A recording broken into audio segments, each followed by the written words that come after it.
Hola a todos, bienvenidos a un nuevo tutorial. Estamos en Geografía de segundo de bachiller y bueno, vamos a tratar con este video tutorial las políticas regionales y de cohesión territorial. El primer apartado que vamos a tratar son las bases de la política regional y a grandes rasgos es a partir de 1986 cuando tres hechos marcan las bases de esta política regional.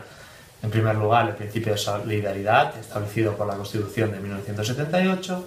Un segundo aspecto son el desarrollo de estados autonomías y un tercero y último, la entrada en las instituciones europeas.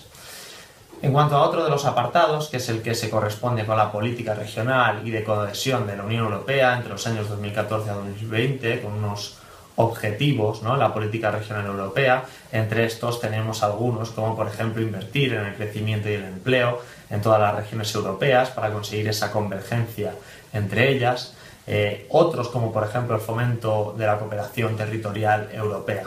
Además, están destinados para ello una serie de fondos, los llamados fondos europeos, por un lado FEDER, que responden al Fondo Europeo para el Desarrollo Regional y cuyo objetivo primordial es fortalecer la cohesión económica, social y territorial de la Unión.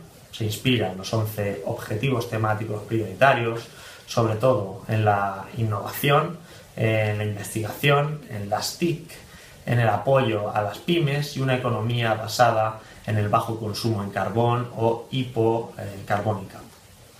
Otros de estos fondos son los FSE, es decir, el Fondo Social Europeo, cuyo objetivo es invertir en la mejora social a través de algunos aspectos como el estímulo del empleo, la inversión en educación o la erradicación de la pobreza.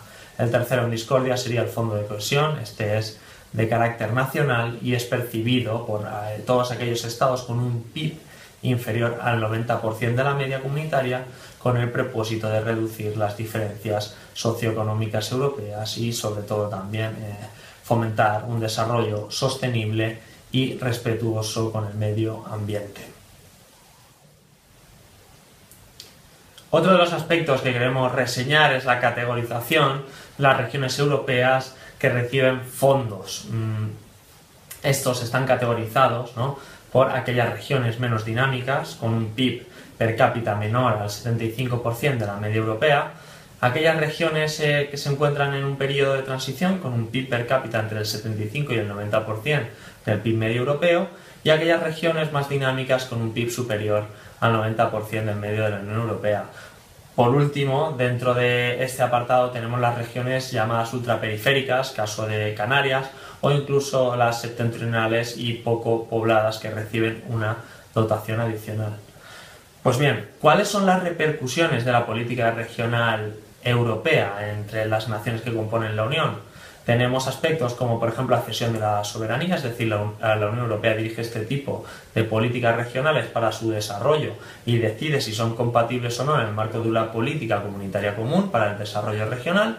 También una serie de políticas de tipo convergente para igualar estas economías y que sin duda a grandes rasgos España se ha visto beneficiada, ya que en 2010 la mayor parte de las comunidades autónomas estaban por encima de este 75% de la media.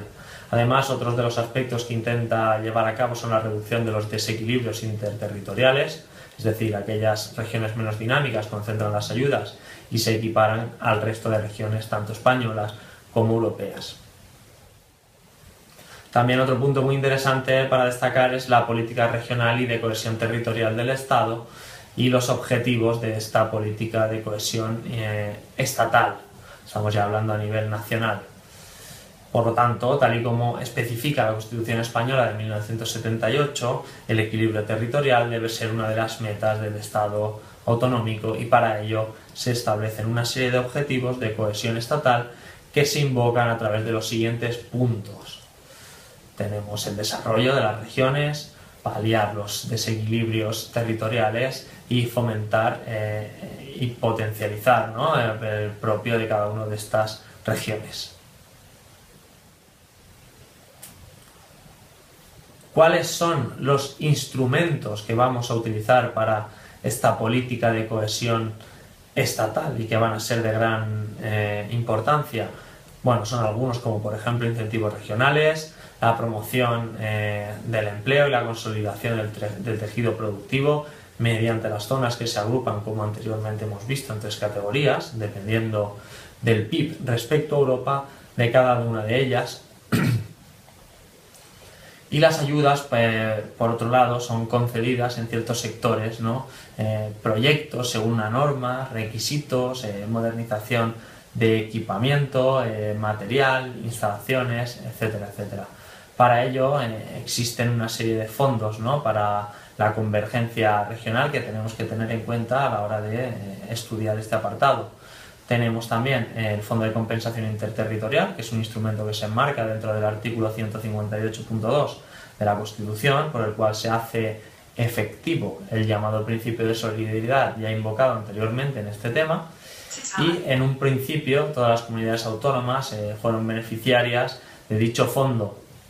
Sin embargo, desde 1990 solamente lo reciben aquellas que tienen una renta per cápita inferior a la media nacional, y desde 2001 se desdobla en 2 fondos. Tenemos por una parte el de compensación y el complementario. A su vez tenemos los llamados fondos de convergencia autonómicos, y que tienen un objetivo muy preciso, que es el de reducir las diferencias de financiación entre regiones, y se divide también en 2, el fondo de competitividad y el fondo de cooperación. Otro punto que tenemos que tratar es el de la política redistributiva del Estado. Esta se traduce en una política impositiva con el IRPF a la cabeza como principal tributo y en base a la población de cada comunidad autónoma. Las comunidades, por lo tanto, con un mayor número de residentes contribuyen proporcionalmente más. Y el gasto social, por otro lado, que garantiza el mantenimiento del estado del bienestar en materia, pues bueno, de sobre todo educación, sanidad y gasto social a grandes rasgos. Así que nada, hasta aquí el vídeo tutorial de hoy, espero que os haya servido y nos vemos en clase.